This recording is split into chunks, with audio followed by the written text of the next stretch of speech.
setelah bulan Ramadan.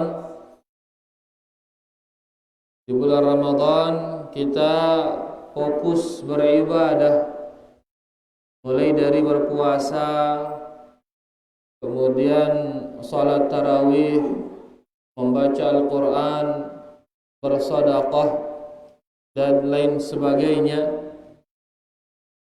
Mudah-mudahan seluruh amalan kita di bulan tersebut diterima oleh Allah Subhanahu wa ta'ala, menjadi tambahan pemberat timbangan dari pahala-pahala kita di sisi Allah Subhanahu wa ta'ala. Dan makin kita masuk di bulan Zulqi'dah. Bulan apa? Zulqi'dah. Dan bulan Zulqi'dah niki adalah salah satu bulan dari bulan-bulan haram. Salah satu bulan dari bulan-bulan haram. Tanggal berapa mungkin Zulqi'dah? Mungkin tanggal 7, Masya Allah. Sudah seminggu niki kita berada di Zulqi'dah. Sebentar lagi Zulhijjah. Sebentar lagi terus Al-Muharram. Kita masuk di tahun baru. Tidak ada rasanya ini. Ya, waktu terus berputar. Nah, bulan haram 4 dia. Zulqi'dah, Zulhijjah, Al-Muharram, kemudian Rajab di tengah. Niki bulan-bulan haram. Bulan haram niki dosa dilipat gandakan di sana. Di bulan-bulan haram niki, karena dia adalah bulan suci. Haram artinya suci. Tanah haram maksudnya tanah suci. Al-Masjidil Haram yaitu masjid yang berada di tanah suci. Jadi haram artinya suci. Nah, 4 bulan niki dia suci niki. Karena dia suci, maka dosa yang kita lakukan di bulan-bulan niki dilipat gandakan dia. Sebagaimana kalau kita berdosa di tanah suci, maka dosanya juga dilipat gandakan. Sebaliknya, di saat kita beribadah di bulan suci, maka pahalanya dilipat gandakan. Sebagaimana kita beribadah di tanah suci, itu juga pahalanya dilipat gandakan. Oleh karenanya, kita kemarin sudah berjumpa dengan bulan Ramadan, makin kita berada di bulan Zulqi'dah. Ini semuanya adalah bulan-bulan yang kita dianjurkan memperbanyak ibadah di dalamnya. Dan terutama bulan-bulan haram, bulan-bulan suci, kita sangat dianjurkan untuk tidak melakukan maksiat di dalamnya. Karena maksiat di sana dosanya dilipat gandakan.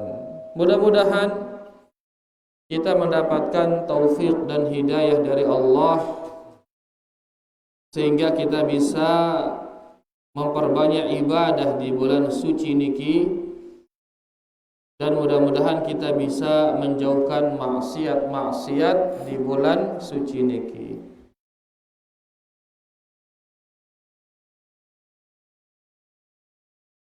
Rahimani wa rahimakumullah.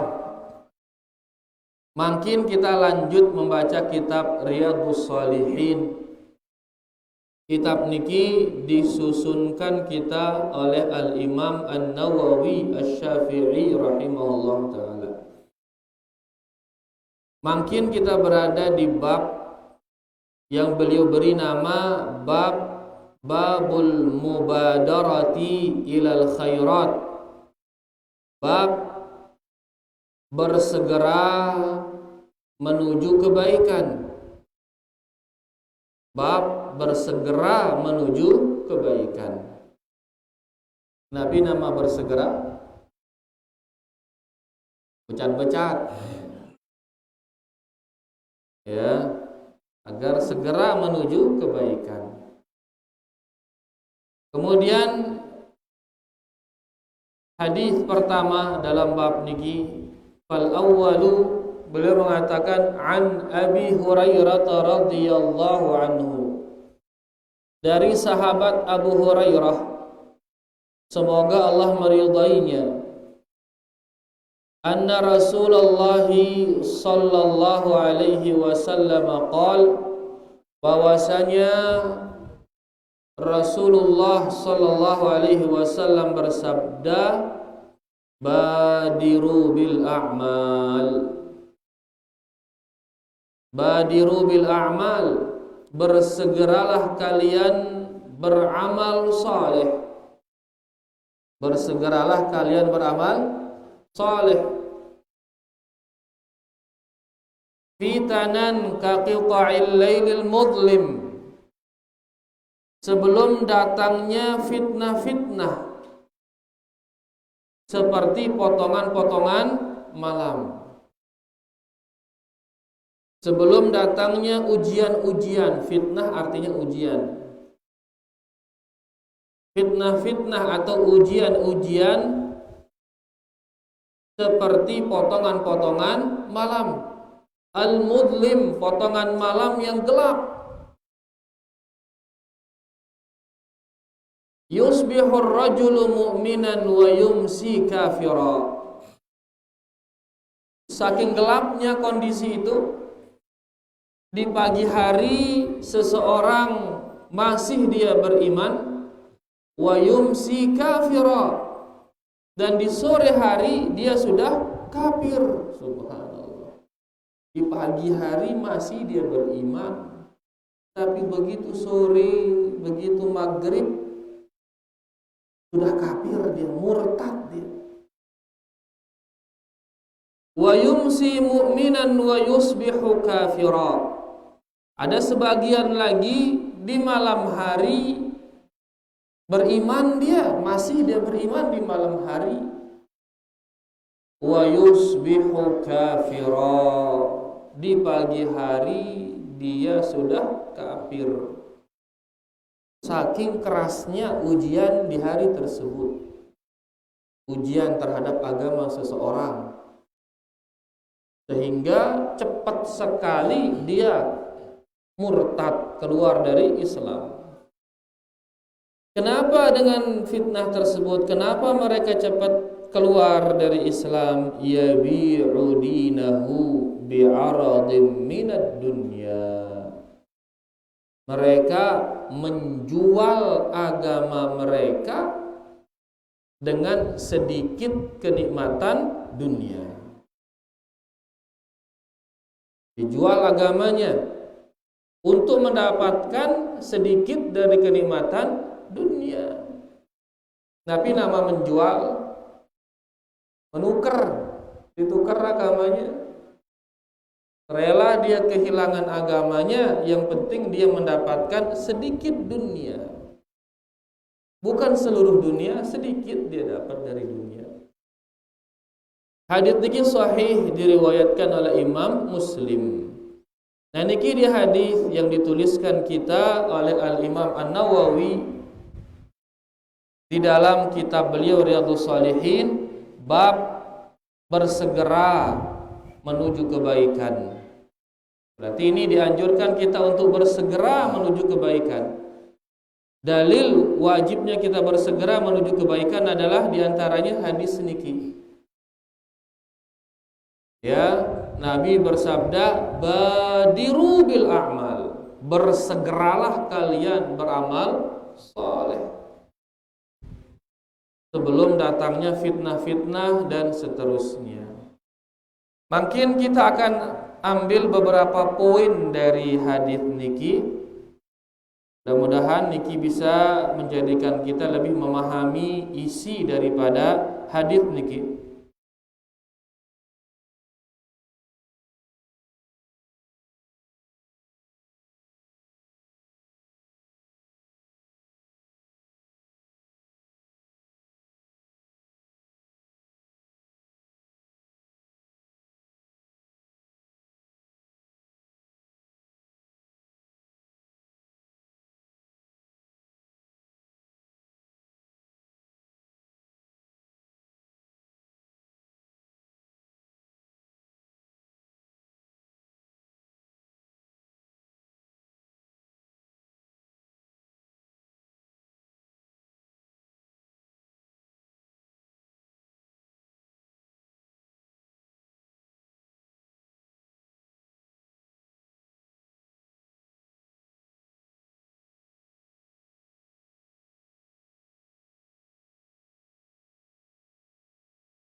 Maksudnya adalah jangan ditunda, itu maksudnya.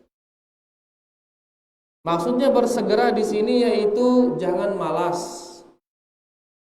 Ya, bukan maksudnya adalah dikerjakan dengan keburu-buru, dikerjakan dengan tergesa-gesa, akhirnya sholat seperti orang, apa istilahnya, seperti ayam yang matuk itu. Ya, bukan itu maksudnya bersegera.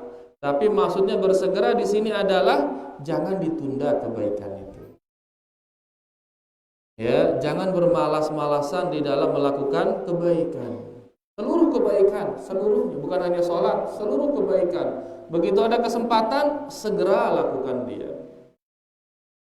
Ya, kebaikan sholat, berbakti kepada kedua orang tua misal, mumpung masih siara, segera terus berbakti. Jangan tunda-tunda, laun kah, jemaah kah, bulan depan kah, ku pensiun dulu kah, karena misal, jangan ditunda, segera berbakti. Berbakti semampu kita. Ya, sebelum akhirnya datang penghalang-penghalang untuk melakukan kebaikan. Qadarullah tiba-tiba orang tua meninggal misalnya atau apa, kan hilang kesempatan tersebut. Ya, atau mau ngaji misalkan, mau menuntut ilmu, launkah pensiun dulu, tiba-tiba ilmu itu dicabut oleh Allah Subhanahu wa taala. Ya, atau misal nggak boleh lagi pada pengajian, aturan negara misal, akhirnya. Ya, oleh karenanya selama masih ada kebaikan, mari segera menuju kebaikan. Segera maksudnya adalah ya jangan ditunda dan jangan bermalas-malasan. Bukan maksudnya tergesa-gesa, bukan. Niki poin pertama. Poin yang kedua, badiru bil a'mal, bersegeralah beramal soleh. Apa maksudnya amal soleh? Wal amalu solihu ma buniya ala amrain. Amal soleh, niki bahasa Nabi, niki amal soleh niki bahasa Arab niki. Amal soleh bahasa Arab Nabi artinya yaitu artinya perbuatan yang bagus, niki amal soleh. Amal perbuatan soleh jeneng. Nah, mana yang dinamakan perbuatan yang jeneng niki? Mana dia? Ma buniya ala amrain, kata beliau, yaitu amalan yang dibangun di atas dua pondasi. Baru dia namanya soleh. Kalau sudah didirikan di atas dua pondasi. Mana dua niki? Al-ikhlasu lillah wal mutaba'atu li Rasulillah sallallahu alaihi wasallam. Dua pondasi niki adalah pertama, ikhlas karena Allah amalan itu. Yang kedua, pondasi yang kedua, amalan itu harus mengikuti siapa? Nabi sallallahu alaihi wasallam. Dia mau sholat, harus sholatnya itu mengikuti cara Rasulullah sallallahu alaihi wasallam. Dia mau puasa, dia mau haji, dia mau berzikir, dia mau bersalawat dan seterusnya, maka ibadah itu harus sesuai dengan cara Rasulullah sallallahu alaihi wasallam. Nah, dua pondasi niki dialah yang menjadikan amalan itu dikatakan soleh. Barulah amalan itu dikatakan bagus. Barulah amalan itu dinamakan jeneng. Kalau salah satunya nggak ada, tidak soleh dia. Jeraknya jeneng, tidak lagi dia bagus. Amalan kalau dilakukan tanpa ikhlas, dilakukan bukan karena Allah, maka dia bukan amalan soleh. Kalau amalan dilakukan bukan karena Allah, sejenang-jenangnya jenang khusyuk, ada yang dia sholat misal, tapi bukan karena Allah, maka ini bukan amalan soleh, bukan. Yang kedua, kalau amalannya tidak sesuai dengan cara Rasul sallallahu alaihi wasallam, dia sesuai marak cara Nabi sallallahu alaihi wasallam, sekhusyuk-khusyuknya melakukannya, walaupun sampai bercucuran air matanya nangis melakukan ibadah itu, tapi ibadah itu bukan tuntunan Nabi sallallahu alaihi wasallam, maka ibadah itu bukan namanya amalan soleh, bukan. Kenapa? Karena seluruh amalan itu harus berdiri di atas dua pondasi, yaitu pondasi ikhlas, yang kedua al-mutaba'ah, mengikuti Rasulullah sallallahu alaihi wasallam. Dan niki dia realisasi dari dua kalimat syahadat. Realisasi dari dua kalimat syahadat. Mana dia niki dua kalimat syahadat? Pertama, asyhadu alla ilaha illallah. Yang kedua, wa asyhadu anna Muhammadan Rasulullah. Asyhadu alla ilaha illallah, inilah ikhlas itu. Yang kedua, asyhadu anna Muhammadar Rasulullah, inilah mutaba'ah itu. La ilaha illallah, tidak ada ilah yang berhak diibadahi melainkan hanya Allah. Maka kita harus beribadah itu hanya karena Allah. Yang kedua, asyhadu anna Muhammadar Rasulullah, saya bersaksi Muhammad itu adalah utusan Allah. Maka konsekuensinya saya tidak akan beribadah melainkan dengan cara yang diajarkan oleh Nabi Muhammad SAW. Salat seperti beliau, puasa seperti beliau, haji seperti haji beliau, dan seterusnya. Karena kalau ibadah tidak berdua kalimat syahadat, maka ibadah itu bukan lagi namanya ibadah. Amalan itu bukan dia amalan soleh kalau dia belum amalan itu berdua kalimat syahadat. Jadi harus seluruh amalan kita berdua kalimat syahadat ini. Apa itu maksudnya dua kalimat syahadat itu? Yaitu harus la ilaha illallah dan Muhammad Rasulullah. Itu harus dia ikhlas. Yang kedua, harus mengikuti tata cara Rasulullah sallallahu alaihi wasallam. Nah, niki poin yang kedua. Ya, Nabi kita sallallahu alaihi wasallam bersabda, bersegeralah beramal saleh. Bersegera itu apa? Amalan saleh itu apa? Sudah terjawab di dua poin tadi.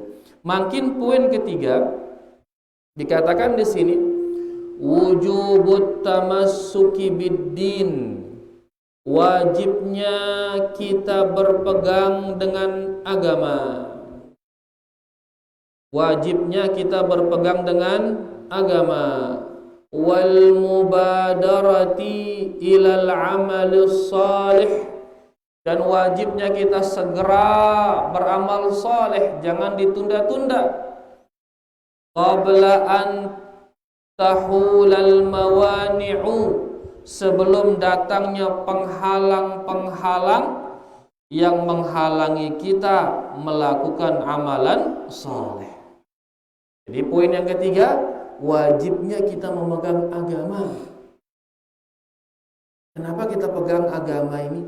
Karena ujian-ujian ini sangat banyak. Jika seseorang kalau dia lepas agama itu, dia akan tenggelam di dalam ujian-ujian tersebut. Tapi kalau dia pegang agama itu, akan selamat dia dari ujian-ujian itu. Apa ujian-ujian tersebut, nanti kita akan bahas ujian-ujian itu.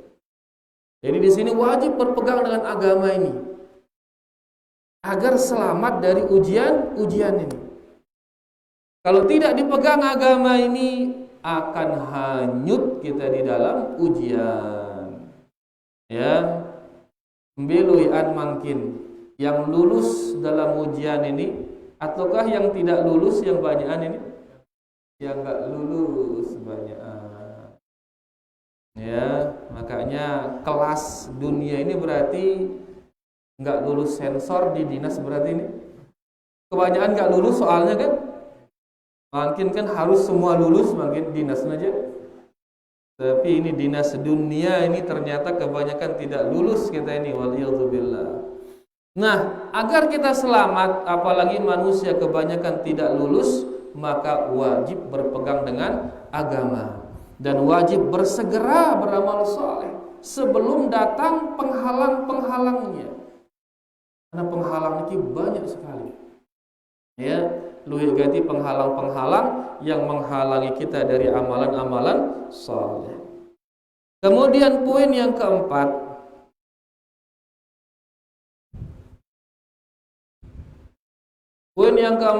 fitanan kaqita'il lailil mudlim.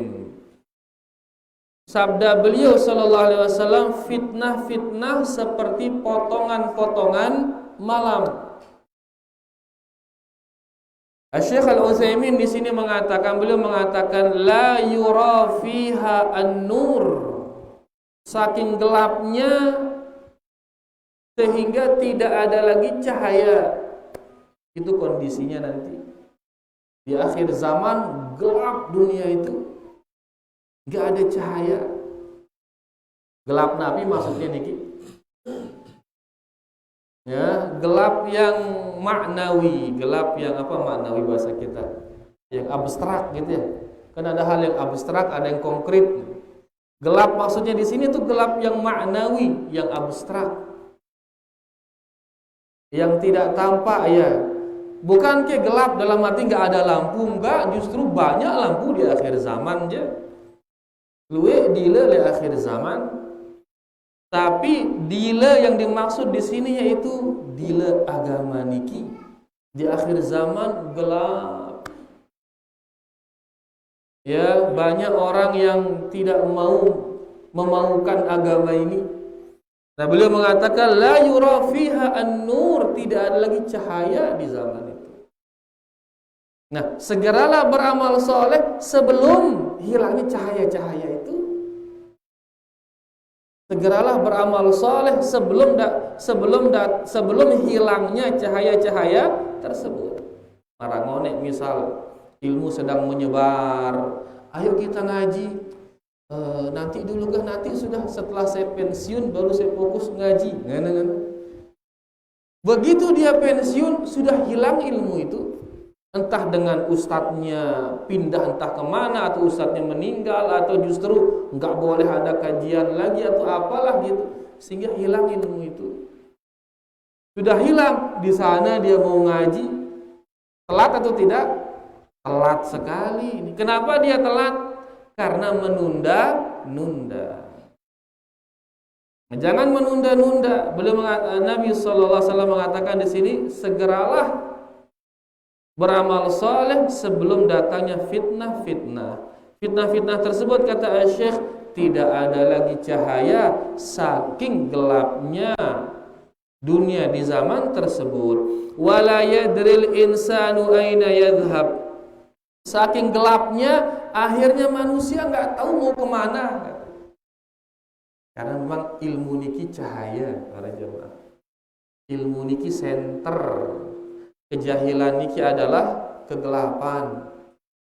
Nah, mungkin kalau kita akan jalan di tempat yang gelap, kan kadang-kadang salah aning kita jalan. Begitu ada cahaya, begitu ada ilmu, kita bisa tahu, oh ini pundukan. Nah, dia kita injak.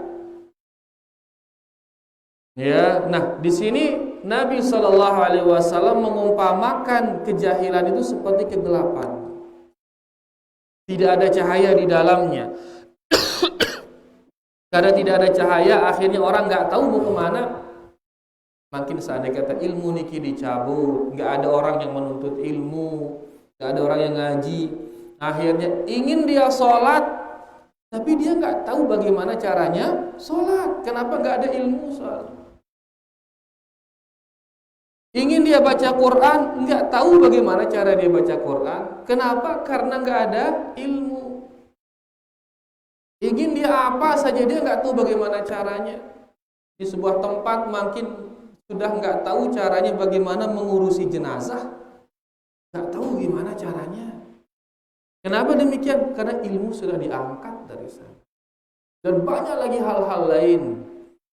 Ya, nah orang kalau sudah ilmu itu diangkat darinya, maka dia nggak tahu akan berbuat apa lagi. Seperti dia berada di dalam kegelapan, dia nggak tahu mau melakukan apa, bingung dia. Makanya nanti di akhir zaman Al-Quran ini diangkat oleh Allah Subhanahu Wa Taala. Tidak ada lagi tulisan-tulisan dalam Quran, itu nggak ada, hilang tulisan ini semuanya. Yang menghafal tiba-tiba lupa, dia hafalannya ini lupa. Karena diangkat Quran ini oleh Allah Subhanahu Wa Taala. Di saat itu orang sudah nggak tahu mau ngapain lagi sudah. Karena sudah nggak ada petunjuk, nggak ada bimbingan. Nah, oleh karena sebelum terlambat, sila, mumpung masih ada ilmu, mari segera pelajari dia. Ya, sebelum datangnya penghalang. Kalau sudah diangkat ilmu tersebut, maka nanti kita akan berada di dalam kegelapan, waliyadzubillah, ma yadri ainal makhraj. Syekh mengatakan sehingga dia tidak tahu kemana jalan keluar. Kenapa demikian? Karena dunia sudah gelap oleh kejahilan. Nas'alullah as-salam wal afiyah. Baik, niki poin keempat. Poin yang kelima dikatakan di sini fitanan. Sebelum datangnya fitnah. Minha ma yakunu minasyubuhat. Fitnah ada dua. Fitnah niki bahasa Arab. Sebenarnya fitnah niki artinya adalah cobaan. Dia arti fitnah niki. Kalau ibu-ibu, nabi arti fitnah ibu-ibu. Versi ibu-ibu niki. Tekerante, nah itu fitnah kalau bahasa kita aja. Diomongin terausang, terus nabi disebut, diceritakan tentang dirinya padahal dia tidak pernah melakukan itu. Nah, niki fitnah di kita. Ya, fitnah di kita itu adalah berita bohong, nah, atau apa hoak, kan? Hoak. Ya, gitu dia mungkin arti fitnah di kita. Tapi maksudnya fitnah di sini adalah ujian. Ujian dalam agama, dia fitnah yang di dalam syariat kita, dalam hadis, dalam Al-Quran. Nah, fitnah atau ujian dalam agama niki terbagi dua. Terbagi berapa niki? Dua. Ma yakunu minasyubuhat. Ada ujian yang berupa syubuhat. Syubuhat artinya kesamar-samaran.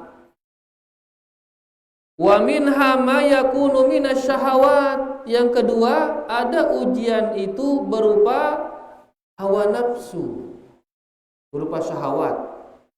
Itu hawa nafsu. Jadi ada dua, ada syubuhat artinya kesamar-samaran, yang kedua syahwat yang artinya hawa nafsu. Ini dia bentuk fitnah yang dimaksud di sini, kata beliau. Di akhir zaman akan terjadi fitnah. Fitnah itu dua, yaitu fitnah syubhat kesamar-samaran, yang kedua adalah fitnah syahwat, yaitu hawa nafsu. Gara-gara syubhat dan syahwat, akhirnya orang meninggalkan agamanya.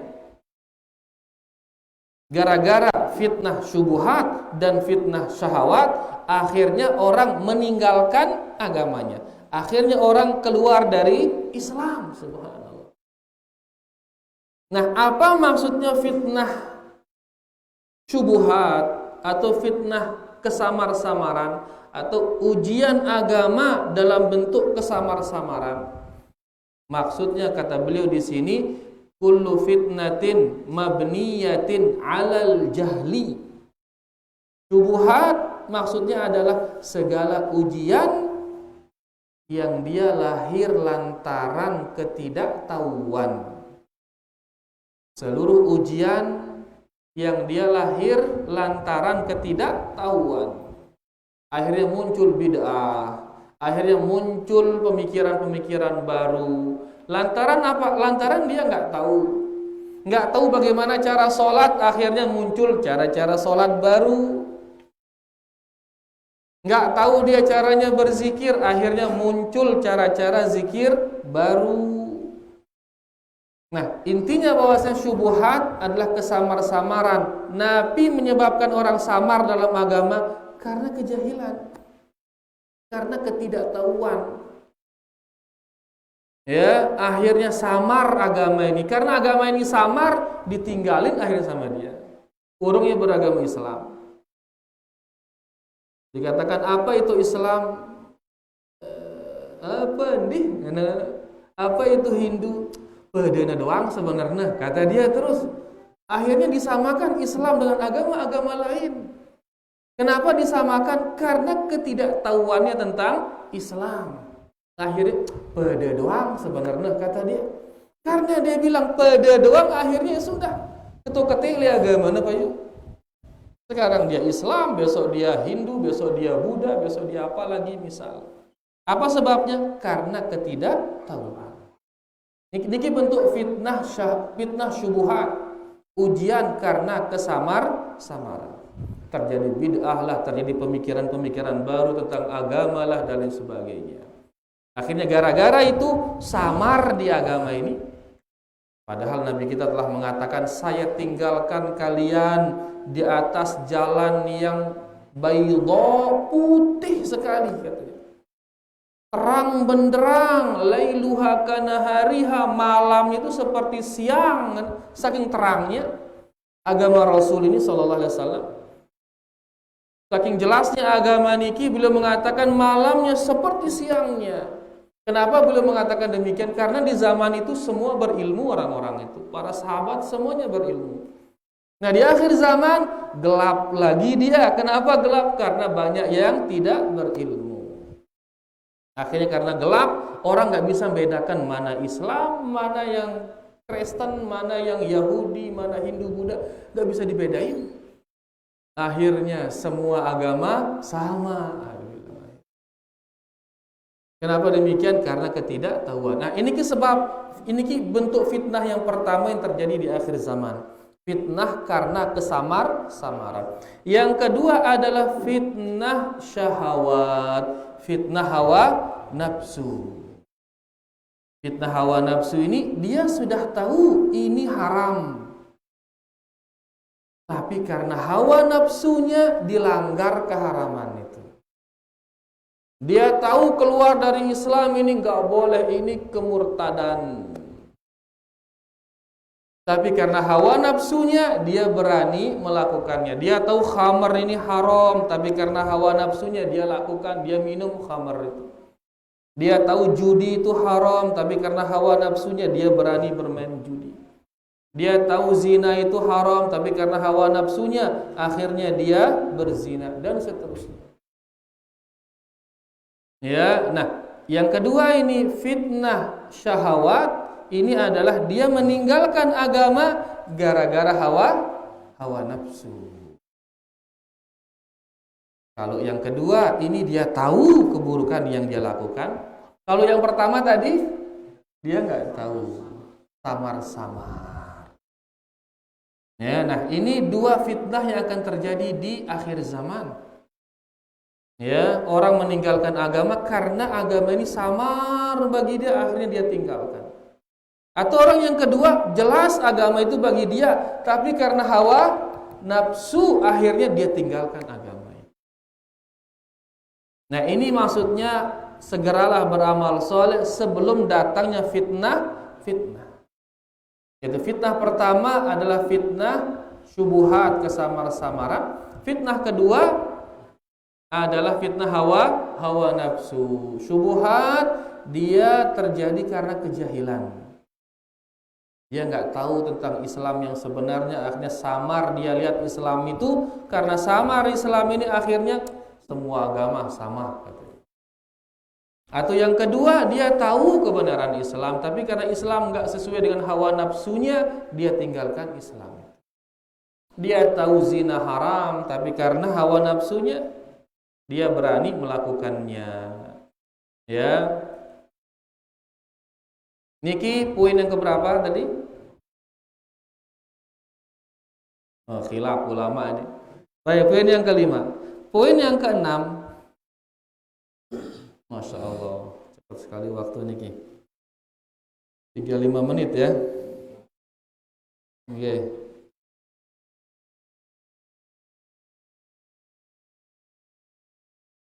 Poin yang keenam, al-fitanu mudillatun satutaba'u akhiruz zaman. Fitnah ini menyesatkan manusia. Dan dia akan tutaba, dia akan saling mengikuti satu sama lain nanti di akhir zaman. Apa maksudnya saling mengikuti? Wa kullaman qaddat fitnatun aqabaha fitnatun ukhra. Saling mengikuti itu maksudnya begitu selesai fitnah yang satu, datang lagi fitnah yang lain, terus demikian. Bahkan belum selesai fitnah nomor 1, datang fitnah nomor 2. Belum selesai ujian agama nomor 2, datang lagi ujian nomor 3. Begitu terus, seperti potongan-potongan malam. Kan potongan-potongan malam niki datang sedikit-sedikit dia. Tadi sore mulai agak gelap. Terus semakin matahari ke bawah, semakin bertambah gelapnya. Begitu sudah turun sama sekali matahari, mulai gelap rupanya, tapi masih ada sedikit cahaya. Nanti begitu selesai sholat isya, gelap sekali sudah. Nah, potongan-potongan ini kan tanpa kita rasakan ini. Demikian pula dengan fitnah. Sedikit demi sedikit dia akan datang, tiba-tiba terlalu banyak fitnah itu, gelaplah jadinya. Tapi maksudnya fitnah tadi ujian. Ya, bukan berita hoak, itu bukan. Fitnah maksudnya di sini adalah ujian di dalam agama. Ya, sebagaimana di zaman Nabi SAW akal-akal sedikit fitnah itu datang.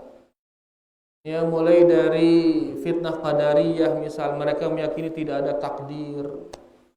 Tiba-tiba kemudian datang fitnah khawarij, fitnah memberontak, tidak mau taat kepada pemimpin, dan seterusnya. Ya, setelah meninggalnya Nabi kita Nabi Muhammad SAW, ini semua ujian-ujian di dalam agama semua. Makin di zaman kita berapa ujian agama ini? Luwih ganti. Ada orang tidak percaya kepada takdir, banyak. Ada orang yang memberontak kepada pemimpinnya, banyak. Dan masih banyak lagi hal-hal lain, fitnah-fitnah agama yang lain. Jadi fitnah di sini dia akan saling mengikuti satu sama lain terus, sehingga pada akhir zaman nanti dia akan sangat banyak sekali. Wa qanallahu min syururiha. Beliau berdoa mudah-mudahan Allah menyelamatkan kita dari keburukan fitnah-fitnah tersebut. Kemudian poin yang ketujuh dikatakan lahat lil abdi idza lahat lil abdi fursatu khairin fal hazmu kullal hazmi an yabtadiraha. Jikalau datang kesempatan melakukan kebaikan, maka mari bersungguh-sungguh dengan penuh sungguh-sungguh untuk melakukannya.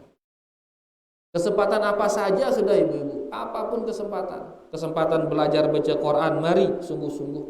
Karena bisa jadi besok, bulan depan, 2 bulan lagi hilang kesempatan itu. Maka mari begitu datang kesempatan kebaikan, segera lakukan dia. Li'anna afatal hazmi at-taswib, kata beliau. Karena yang bisa menghancurkan kesungguh-sungguhan itu adalah at-taswif, ucapan nanti. Itu yang bisa merusak kesungguh-sungguhan. Begitu bilang, ayo kita ngaji, kita belajar baca Quran, nanti. Gimana kalau sudah nanti? Rusak sudah sungguh-sungguh. Makanya hilangkan kata nanti di dalam melaksanakan kebaikan. Dalam arti jangan ditunda, mari segera melakukan kebaikan. Niki poin yang ke-7. Kemudian poin yang ke-8 kita ambilkan di sini dari penjelasan Syekh Al-Utsaimin rahimahullahu taala. Beliau mengatakan yaumun wahidun yartaddu 'anil Islam yakhruju minad din. saking parahnya fitnah di akhir zaman, bisa dalam satu hari orang akhirnya keluar dari agama Islam. Hadis tadi mengatakan yusbihur rajulu mu'mina. Di pagi hari masih sempurna imannya, Dalam arti masih dia bertauhid, masih dia bersunnah, masih dia sholat, masih dia berakhlak mulia, sempurna imannya di pagi hari, subhanallah. Wa yumsi kafira, tapi di malam hari tiba-tiba kafir dia. Dalam satu hari. Kalau kita renungi hadis ini berarti kondisi saat itu sangat mengerikan gitu. Ya, orang kan biasa di pagi hari sang mulai dia agak lemes lama-lama hilang gitu. Ini enggak, masih beriman dia, masih tegak berarti. Tapi di sore sudah keluar dari Islam. Berarti kan parah sekali ujiannya itu. Parah sekali. Begitu kondisinya nanti. Nah, sebelum kondisi itu datang, maka mari segera beramal soleh. Apapun amalan soleh yang kita tahu, segera amalkan dia. Karena nanti begitu datang hari-hari seperti itu, berat bagi seseorang untuk beramal soleh. Ini poin yang ke-8. Ngerinya zaman itu, buktinya adalah dalam satu hari, seorang yang sempurna imannya berubah langsung menjadi keluar dari Islam. Poin yang ke-9, kullu mata'id dunya aradun. Seluruh perhiasan dunia ini adalah termasuk kenikmatan dunia. Jadi tadi Nabi SAW bersabda, mereka keluar dari Islam karena menjual agamanya dengan kenikmatan, sedikit kenikmatan dunia. Sebagian kita begitu kita dengar kata aradu atau kenikmatan, kadang-kadang langsung pikirannya kepada harta biasa. Dia jual agamanya dengan harta, itu langsung yang di pikiran kita. Tapi beliau mengingatkan di sini kullu mata'id dunya. Kenikmatan itu bukan hanya harta, tapi seluruh perhiasan dunia ini itu masuk ke dalam kenikmatan dunia. Beliau mengatakan sawaun mal, entah itu berupa harta, au jah, atau itu berupa kedudukan, au riasah, atau itu menjadi kepala apa misal gitu, au nisa, atau bisa berupa wanita. Ada ke orang murtad gara-gara wanita? Keluwe dengan murtad gara-gara dengan ini. Tugul dengan Islam gara-gara ingin menikahi seorang wanita. Karena si wanita ini gak mau dinikahi melainkan oleh orang yang seagama darinya. Gara-gara itu sugul dia dengan Islam. Dan ini banyak cerita seperti ini. Ya, nah, kenikmatan dunia bukan hanya harta, tapi seluruh dunia. Kayaknya makin dibilang dunia niki, dibilang harta, tahta, wanita, nabi anda Toyota, nabi anda kuota, nabi juga sosialita. Zaman sekarang banyak follower. Dalam arti bagaimana yang penting dia banyak followernya, banyak subscribernya, banyak apa jaranan, siap dia melakukan hal-hal yang terkadang bisa mengeluarkannya dari Islam. Untuk mengejar follower itu kan ngeri makin kehidupan ini. Jadi bukan hanya uang, tapi seluruh kenikmatan dunia, seluruh sendi kehidupan, masya Allah. Ya, jadi bukan hanya uang. Dalam arti yang menjadi ujian manusia bukan hanya uang, tapi popularitas itu juga ujian, kedudukan itu juga ujian, follower itu juga ujian, dan lain sebagainya. Nah, ujian-ujian ini semuanya ini bisa menjadikan orang meninggalkan agamanya. Bahkan bisa keluar dari agamanya. Onyonya. Berapa banyak orang keluar dari agama gara-gara perempuan. Berapa banyak orang keluar dari agama gara-gara followernya. Berapa banyak orang keluar dari agama gara-gara kedudukan dan seterusnya.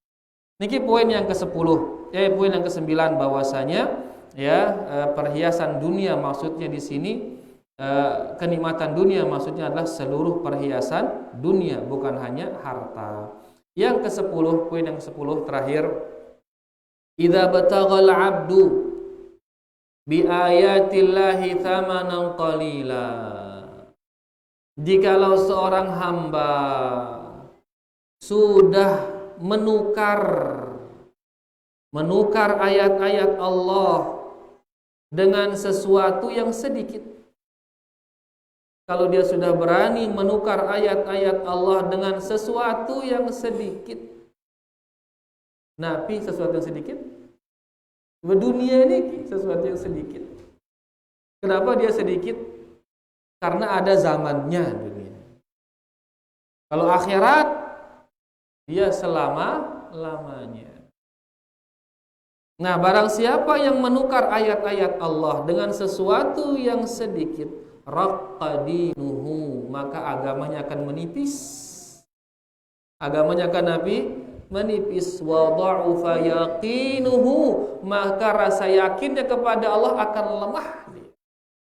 Kalau dia sudah menukar ayat-ayat Allah dengan sesuatu yang sedikit, fa aktsarat tanaqqul, maka dia akan sering pindah-pindah, pindah nabi, pindah agama. Wattaqallubu, dan dia akan sering kebolak-kebalik. Kenapa? Karena dia sudah berani menukar ayat-ayat Allah dengan sesuatu yang sedikit. Sehingga sesuatu yang sedikit inilah menjadi tujuannya dia. Mbe tau na dunia no tonoah tau na mengikuti arus. Bukan lagi dia tegak di atas agamanya. Oleh karenanya jangan pernah kita berani mencoba sedikit saja menjual ayat-ayat ini dengan sesuatu yang sedikit, karena itu akan menjadikan kita terombang-ambing di kehidupan dunia niki. Di sini kita baca sedikit nasihat dari Syekh Al-Utsaimin. Beliau menutup penjelasan beliau terhadap hadis niki, beliau mengatakan, ista'idzu daiman ya ikhwani minal fitan. Hai saudara-saudara muslimku, mari terus minta perlindungan kepada Allah agar diselamatkan dari ujian-ujian ini. Wa ma a'zama ma amarana bihi nabiyuna alaihi salatu wassalam. Alangkah agung perintah Nabi kita sallallahu alaihi wasallam kepada kita. Perintah yang mana? Haitsu qal, di mana beliau sallallahu alaihi wasallam memerintahkan kita, idza tasyahhada ahadukum, jikalau salah seorang dari kalian bertasyahud. Di mana kita bertasyahud? Di dalam salat, yaitu tahiyat akhir. Falyasta'id billahi min arba'. Nabi kita SAW mengatakan, hendaklah minta perlindungan kepada Allah dari 4 perkara. Di tasyahud akhir minta perlindungan kepada Allah dari 4 perkara. Yaqul, hendaklah dia baca di tasyahud akhir, Allahumma inni a'udzubika min azabi jahannam.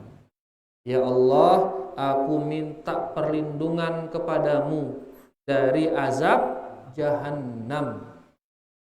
Wa min azabil qabri, dan dari azab kubur. Di kubur ada azab atau tidak? Ada. Makanya kita disuruh minta perlindungan dari azab kubur. Karena dari kubur sudah ada imma diazab atau imma dikasih nikmat sejak kubur. Masuk kubur langsung sudah entah dia akan diazab atau dia akan dikasih nikmat. Nah, sekarang kita minta perlindungan kepada Allah agar jangan kita kena azab di dalam kubur. Berarti kalau kita tidak diazab, kita dapat apa? Nikmat. Jadi kita berdoa, ya Allah, aku minta perlindungan kepadamu dari azab jahannam di akhirat kelak, dan dari azab kubur di kuburan ini, alam barzakh. Kemudian wa min fitnatil mahya wal mamat, Dan aku minta perlindungan kepadamu dari fitnah kehidupan ini, ujian-ujian di dalam kehidupan ini. Wal mamad, dan ujian di saat meninggal. Ini dia yang paling inti. Di saat meninggal itu banyak ujian para jemaah. Detik-detik kita meninggal itu, di sana macam-macam pikiran datang. Syaitan kemudian menggoda kita agar tidak sampai kita mengatakan asyhadu alla ilaha illallah, ujian kematian. Nah, kita minta perlindungan kepada Allah Subhanahu wa taala supaya kita lancar di saat detik-detik kematian kita itu, tidak ada ujian. Dan yang keempat, wa min syarri fitnatil masihid dajjal.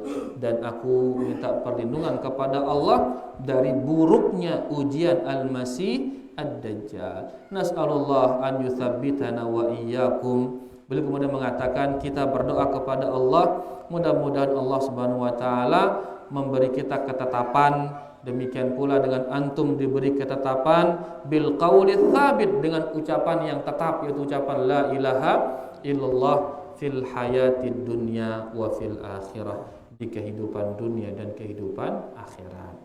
Nah niki 4 kita minta perlindungan.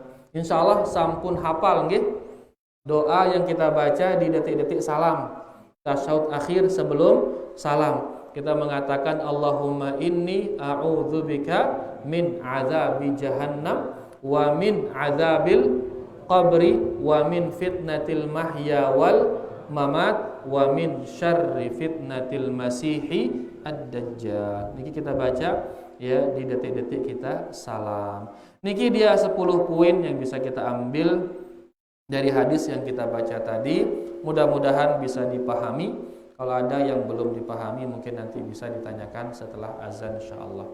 Wassallallahu ala nabiyyina Muhammad walhamdulillahi rabbil alamin. Kita azan. Sudah ada.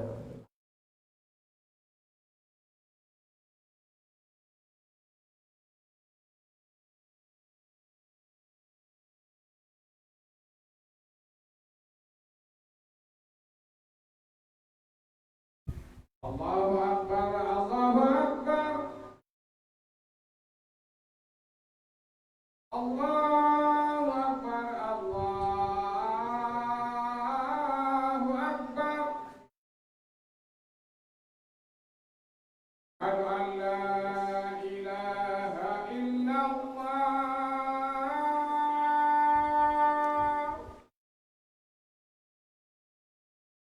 Asyhadu an la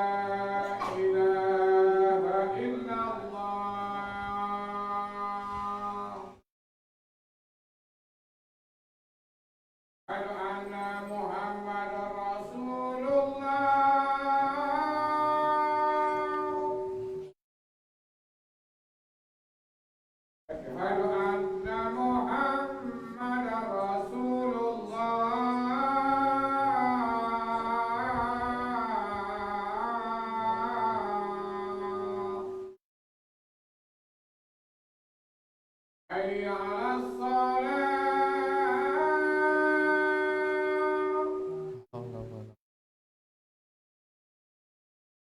hayya 'alas shalah.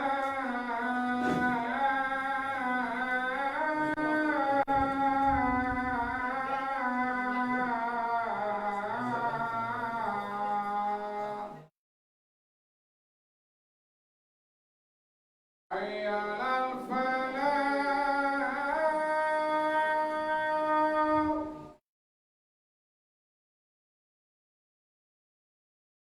hayya 'alal falah.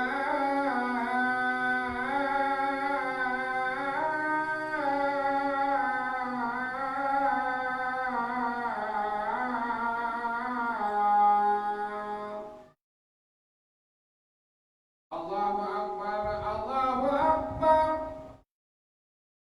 La ilaha illallah.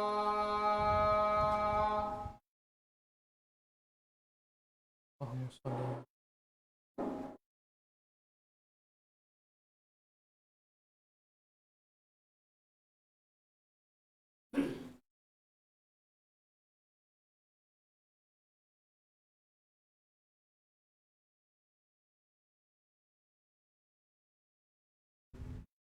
Sila arak ke yang belum jelas nih ke. Oh, jelas semua kayaknya. Kan jauh nih ini darah pembahasan kita musik tadi.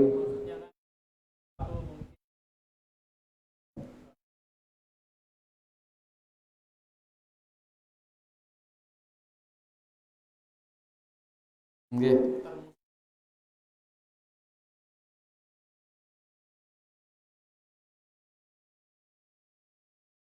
Bisa diminta dia matikan musiknya. Kalau bisa dengan cara yang baik, Pak, minta maaf, biar ngobrol kita nyaman, gitu bisa. Bisa nggak dimatikan? Kalau dia bisa matiin, alhamdulillah. Ya, kalau nggak bisa dan pembicaraan kita ini tidak terlalu penting, ya sudah pamit ke. Maaf, yang pamit sila pergi tinggalin dia.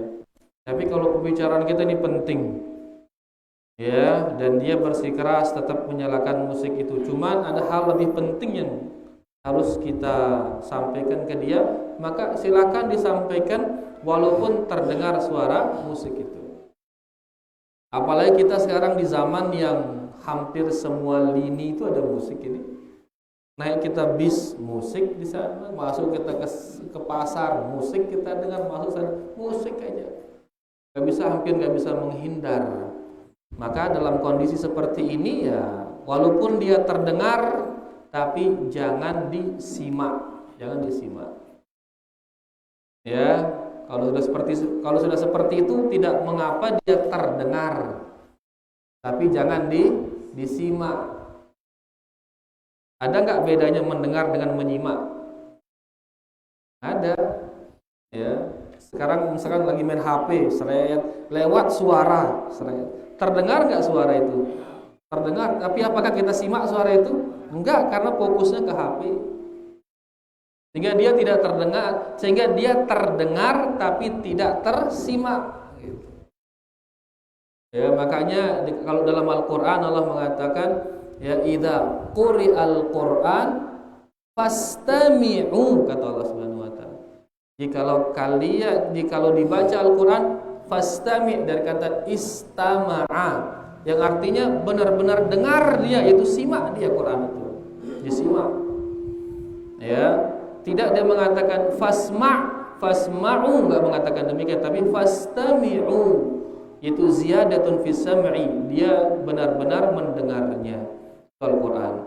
Jadi beda antara mendengar dengan menyimak. Kalau sudah kondisi kayak tadi, ya sudah, tidak apa-apa didengar, tapi jangan sampai disimak. Biasanya kalau kita simak kan ikut berdendang kaki itu biasanya. Nah, ini berarti dia menyimak ini. Ya, kalau menyimak kan masuk ke dalam hatinya, langsung dia renungin bait-bait yang ada di dalam nyanyian tersebut. Jadi intinya bahwasanya pertama ya minta supaya dimatikan. Kalau enggak juga dan yang kita mau omongkan tidak penting, ya sudah tinggalkan dia. Tapi kalau yang kita omongkan ini penting, harus kita sampaikan, sedangkan dia ini tidak mau mematikan musiknya, itu ya sudah, kita sampaikan yang ingin kita sampaikan, tapi jangan disimak musik itu. Walaupun dia terdengar, ya, tapi jangan disimak. Jelas untuk wallahu ta'ala.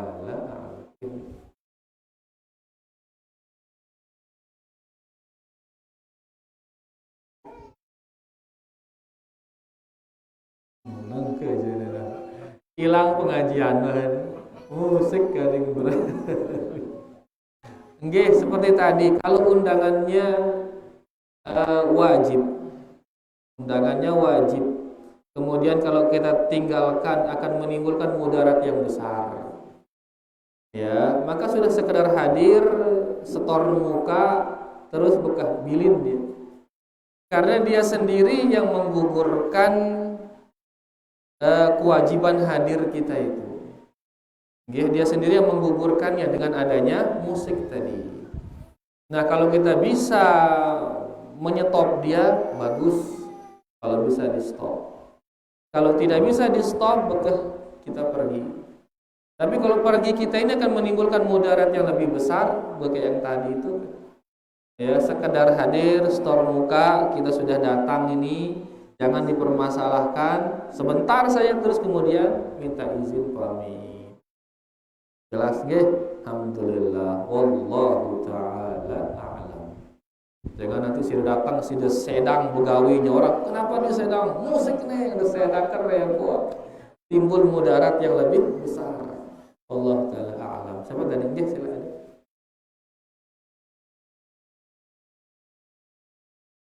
Nggih.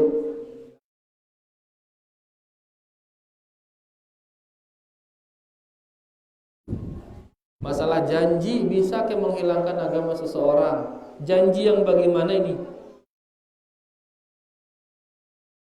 Hutang. Al-wa'du dain, hadis atau apa itu? Kita cek dia biar pasti-pasti. Benar atau tidak?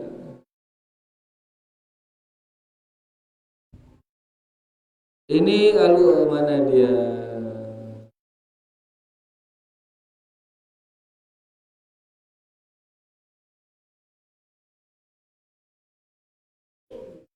Oke, sekarang kita pastikan ucapan siapa itu.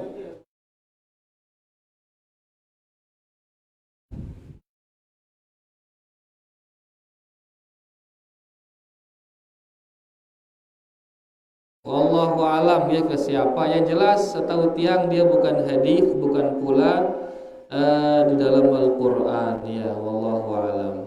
Tapi dia benar maknanya ya, wa idza wa'ada akhlaf dan sebagainya ya.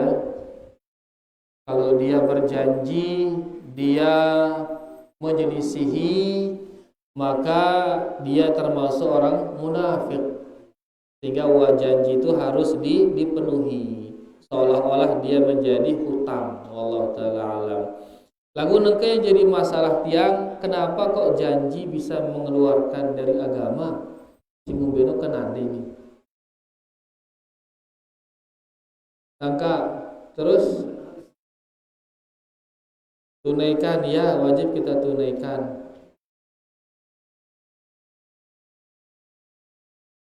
Ya, masalah sahwat dunia nggih. Jadi intinya bahwasanya di saat dia berhutang wajib dia tunaikan, ya, saat dia berhutang wajib dia tunaikan. Kalau tidak dia tunaikan berdosa dia tapi namanya dia telah berdosa, bahkan padanya salah satu ciri-ciri kenifakan. Tapi sampai menjadikannya keluar dari agama, dia jangan subuh dengan agama. Guna. Kan masalah yuk kan ini mengingkarin janji tiba-tiba subuh dengan agama. Kecuali kalau dia berjanji akan masuk Islam, lagu ndek netemu Islam, ini berarti keluar dari Islam, jadi ndek beragama Islam. Jelas sudah berjanji ya gintem Islam, lagu ndek netemu Islam, ini berarti dia tidak Islam. Berjanji marah ino. Aku sekedar berjanji, pada aku datang, tiba-tiba dia datang, maka ini dia berdosa, tapi tidak sampai dia keluar dari Islam. Jelas sudah. Wallahu taala a'lam. Nggih, sila yang lain sila ada.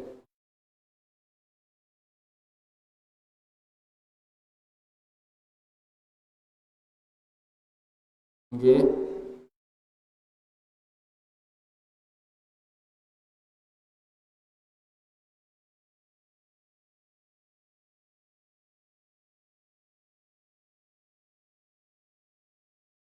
Ya.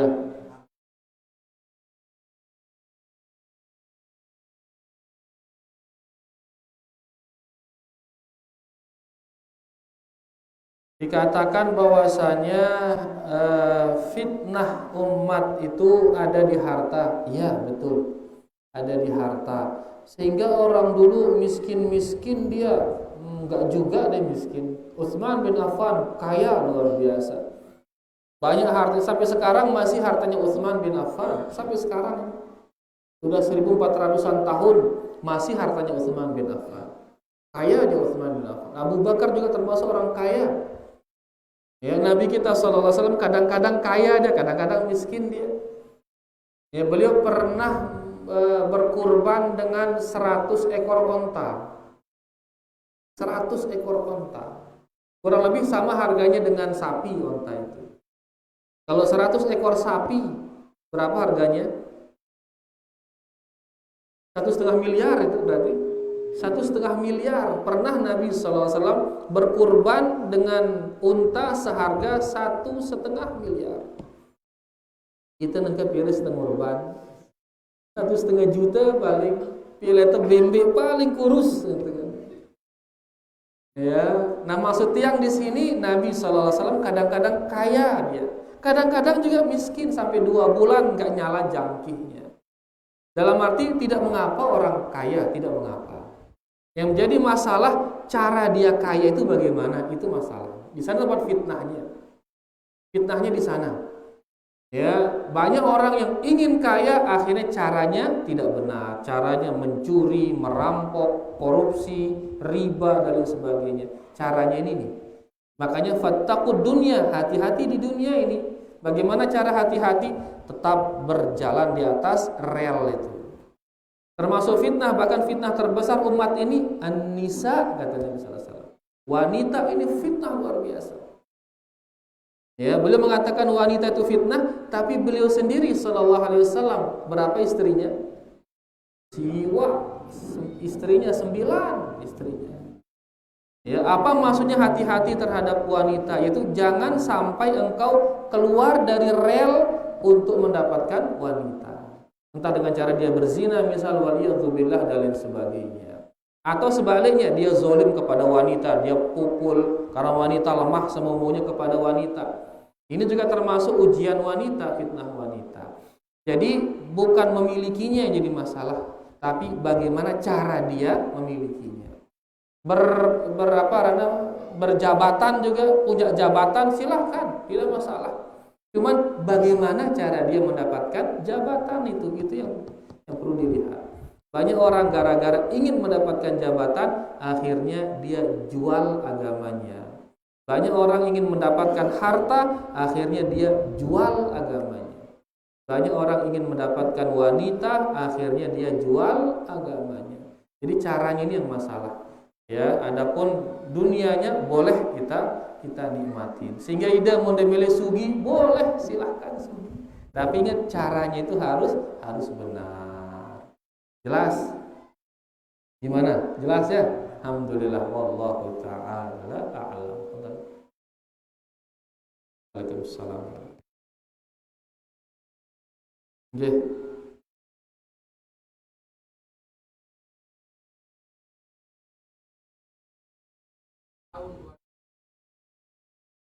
Nggih.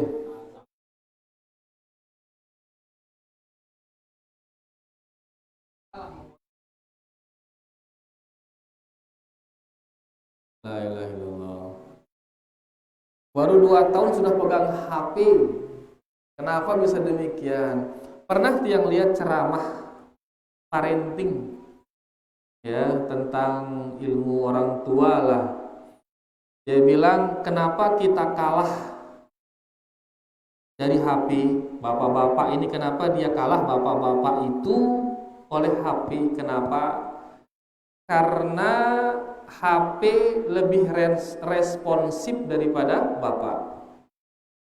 HP begitu di scroll ke atas, langsung dia ke atas. Scroll ke samping, langsung ke samping. Klik, langsung dia ke page berikutnya. Itu HP responsif sekali.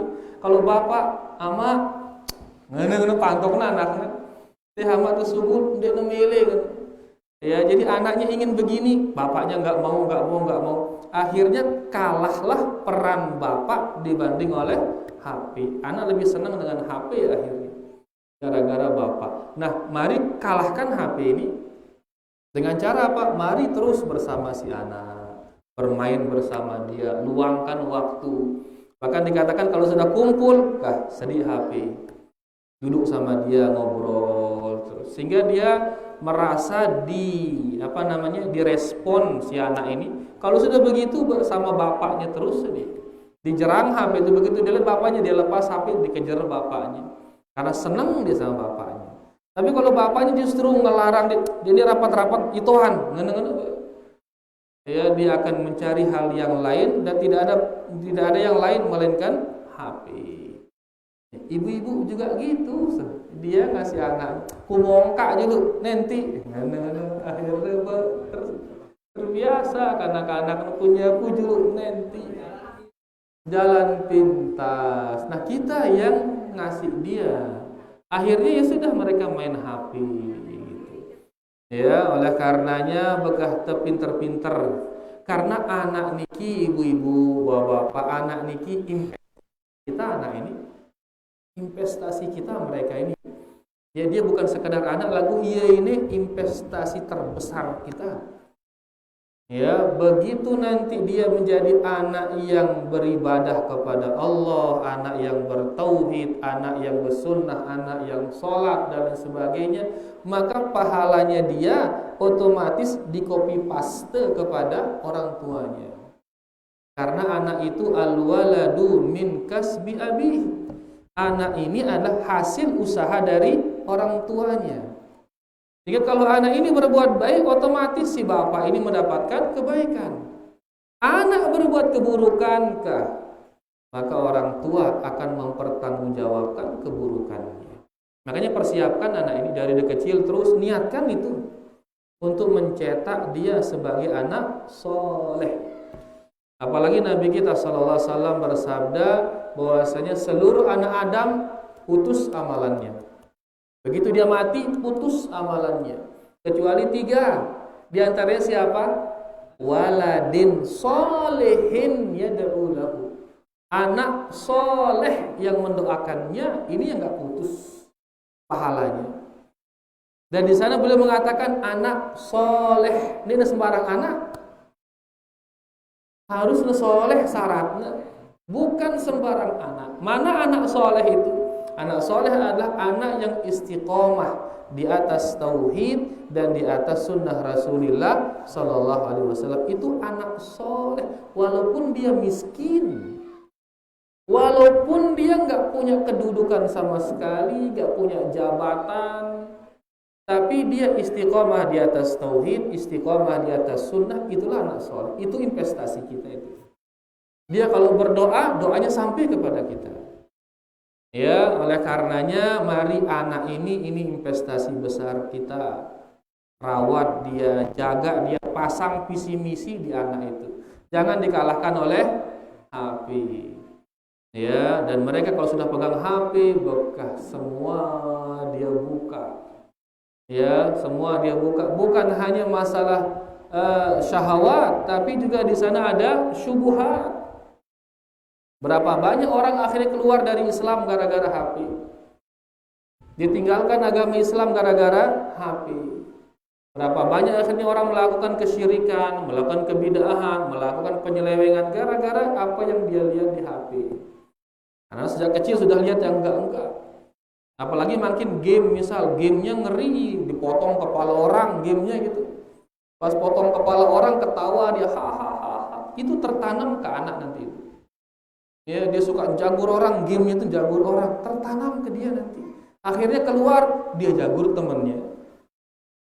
Dia balap motor-motoran, motor seret di game itu dia main. Pas dia keluar, ikut dia kayak gitu.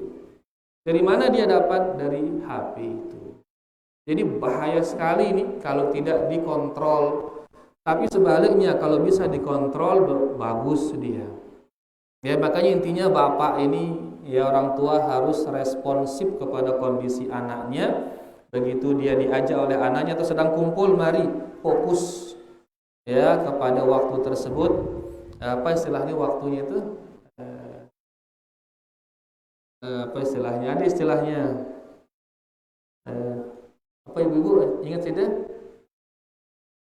Tentang waktu bersama keluarga, ada istilahnya. Bukan apa? Family time, satunya lagi family time is apa gitu? Quality time. Ya, waktu yang berkualitas yaitu bersama keluarga.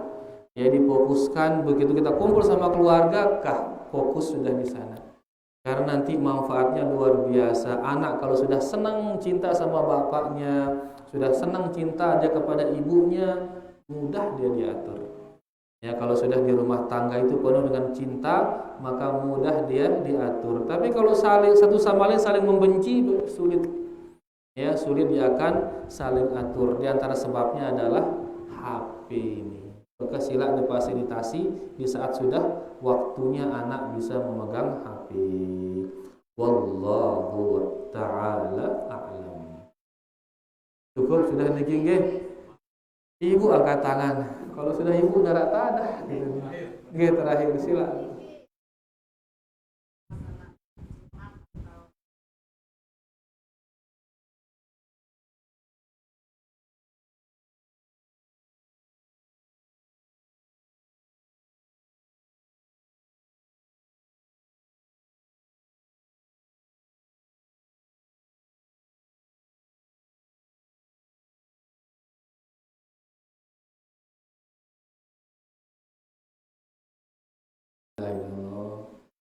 Niki masalah fikih sebenarnya niki. Ya. Coba yang kasih waktu sebentar aja memastikan dia. Nggih. Memang sebenarnya ya zakat itu dikeluarkan setelah pasti hari raya Idul Fitri. Makanya dinamakan dia zakatul al-fitr, yaitu zakat hari raya fitri. Kenapa? Apa hikmahnya zakat hari raya fitri itu? Hikmahnya adalah agar seluruh kaum muslimin itu berbahagia. Itu hikmahnya. Agar seluruh kaum muslimin berbahagia. Jangan hanya yang kaya saja bahagia, yang miskin gak ada dia makan. Jangan. Tapi yang miskin juga di hari itu harus bahagia. Bagaimana cara membahagiakannya? Dikasih dia zakat fitrah. Itu dia. Jadi zakat fitrah itu fungsinya, hikmahnya adalah agar orang miskin ikut bahagia di hari raya. Adapun nekadu berbuka sahur lain nanti itu sedekah lain. Ya, makanya dianjurkan kita untuk memberi buka kepada orang yang sedang berpuasa. Adapun zakat fitrah ini tujuannya menjadikannya bahagia nanti di hari raya. Nengka mutasade ya 10 jelu, 5 jelu sendikman lebaran diambil sama dia. Begitu lebaran habis dia. Bahagia dan nanti ngangak bahasa sininya. Enggak apa-apa ngangak niki ya. Ya ngangak dia nanti lihat orang jemaah sholat sudah punya topat, sudah punya apa, dia enggak ada, dia rebus di rumah. Ya. Dia enggak apa-apa. Yang penting dia itu miskin, silahkan dikasih. Gitu. Oke. Intinya gini, ini masalah fikih niki ya. Siapa fikih di sini? Siapa yang ngajar fikih? Ustaz Ibu Hanif? Ya. Karena ini memang khilaf ulama kita ya masalah kapan mengeluarkan zakat fitrah. Tentunya afdalnya adalah di saat namanya hari raya. Nggih, itu mengeluarkannya sebelum naiknya imam ke musalla. Ya, sebelum naiknya imam untuk melaksanakan sholat Idul Fitri, ya di sana kita membayar zakat fitrah. Malamnya boleh. Ya, jadi malamnya intinya sudah jelas. Ya, bahkan Syekh Al-Utsaimin membolehkan sampai 2 hari kalau yang tidak salah ya, 2 hari sebelum Idul Fitri. Ya, tapi kalau terlalu lama 5 hari apalagi sampai 10 hari dengan niat nekadu berbuka, ya dia bilang wallahu alam, ya maka ini meninggalkan sunnah Rasulullah sallallahu alaihi wasallam. Nah, apa tidaknya perlu pembicaraan tapi namanya ulama fikih di sana, ya biar nanti dibahas oleh ustadz fikih kan. Ya, intinya yang afdal itu adalah ya di hari raya Idul Fitri sebelum imam memulai sholat Idul Fitri. Ya, ulama kita memberi rukhsah membolehkan beberapa hari, 2 hari sebelumnya. Ya, misalkan katakanlah hari ke-28 sudah bisa kita keluarkan zakat fitrah niki di hari ke-28. Tapi kalau sampai 25 sampai malam ke-23 wallahu alam niki menyelisih sunnah wallahu alam. Ya, walaupun nanti di sana kita akan temukan ucapan beberapa ulama yang membolehkan. Ya, tapi kita bilang ini yang sesuai dengan sunnah Nabi sallallahu alaihi wasallam, yaitu di hari fitri atau boleh maksimal 2 hari sebelumnya. Tahan jelas ini. Jelas sudah. Bener jelas niki. Nggih, makanya makin kita rubah kebiasaan niki ke nah sesuai dengan sunnah Rasulullah sallallahu alaihi wasallam. Terubah adeng-adeng kebiasaan niki, tapi adeng-adeng mun masalah niki je. Kita rubah adeng-adeng masalah niki je. Ya, menuju ke sesuai dengan sunnah Rasulullah sallallahu alaihi wasallam, karena ada di sana hal-hal yang harus segera kita rubah, ada di sana. Jangan gara-gara ini akhirnya yang segera kita rubah nggak bisa kerubah gara-gara fokus ke yang ini. Ini bisa adeng-adeng kita rubah, mendahulukan hal-hal yang banyak di sana yang harus segera kita rubah. Wallahu taala a'la wa a'lam. Beniki dia ibu-ibu. Kayaknya masih ada pertanyaan dengan ibu-ibu lagu darah waktu dan niki. Insyaallah di pertemuan berikutnya insyaallah. Terima kasih banyak atas segala perhatiannya.